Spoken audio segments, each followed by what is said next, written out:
Nós estamos na última parte do capítulo 13 de Mateus. Nós começamos vendo a introdução e a conclusão, vimos o papel que a família de Jesus desempenhou nesses dois casos. Depois vimos a parábola do semeador. No terceiro dia vimos a parábola do joio e do trigo, vimos as semelhanças entre elas e as diferenças.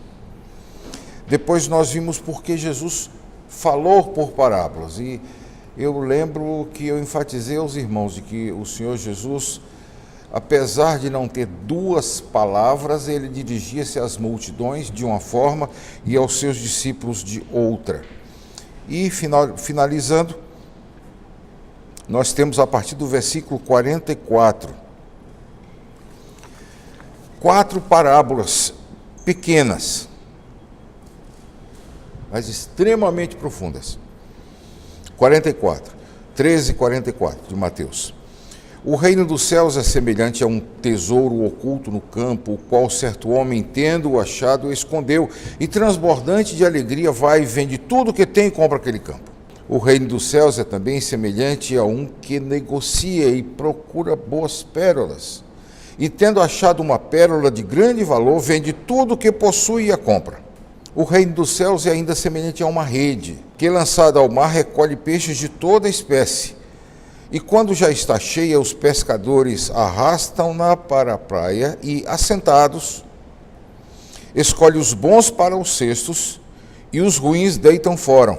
Assim será na consumação do século. Sairão os anjos e separarão os maus dentre os justos e os lançarão na fornalha acesa. Ali haverá choro e ranger de dentes. Entendestes todas essas coisas? Responderam-lhe sim. Então lhes disse: por isso todo escriba versado no reino dos céus é semelhante a um pai de família, que tira do seu depósito coisas novas e coisas velhas. Meus irmãos, essas 4 parábolas, 2 são extremamente parecidas, e pode-se até dizer de conteúdo comum. É a que tem o tesouro no campo e o que negocia boas pérolas. Ela só tem uma diferença. Um homem achar um tesouro no campo, não falar nada com o dono do campo, comprar aquele campo e ficar com o tesouro para ele, não era uma coisa de acordo com a lei levítica. O que o Senhor Jesus está expondo aqui é a preciosidade do Evangelho. Ele não está querendo dizer que você deve ser desonesto para receber o Evangelho. Não. O que ele está querendo mostrar é o afã de se ter o Evangelho. Ele faz de tudo. E aí a parábola da pérola de grande preço serve um pouco melhor a essa comparação. O homem vende tudo que tem para comprar uma pérola, uma ervilha, máximo, pouco mais do que isso. Mas é uma pérola perfeita. Assim é o Evangelho. É uma coisa tão perfeita que a pessoa se desfaz de tudo que tem. Isso talvez seja um eco de aquele que considerar outras coisas mais dignas do que a mim, e essas outras coisas, pai, irmão, irmã, esposa, tal, casas, propriedades, não é digno de mim. O Senhor Jesus era exclusivista nesse ponto. Quem comigo não ajunta, espalha. A terceira parábola é novamente uma afirmação daquilo que nós vimos na parábola do joio. Mas aqui entra um assunto que ainda tem debate nos grupos reformados. Alguns grupos reformados dizem, especialmente o pessoal que mexe com missiologia, diz que pregar o Evangelho é uma coisa que Deus proibiu aos anjos, só é concedido aos homens. Bem, é uma má interpretação daquele texto que diz que os anjos anelam prescrutar. Não tem nada a ver com pregar o Evangelho. Segundo, os anjos pregaram o Evangelho diversas vezes. Quando Jesus nasceu, quando avisaram, o que eles estavam fazendo? Pregando o Evangelho.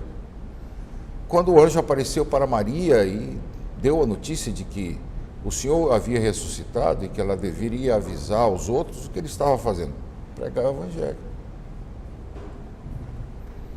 Mas o que está em questão aqui é o seguinte: a rede é lançada por todos nós.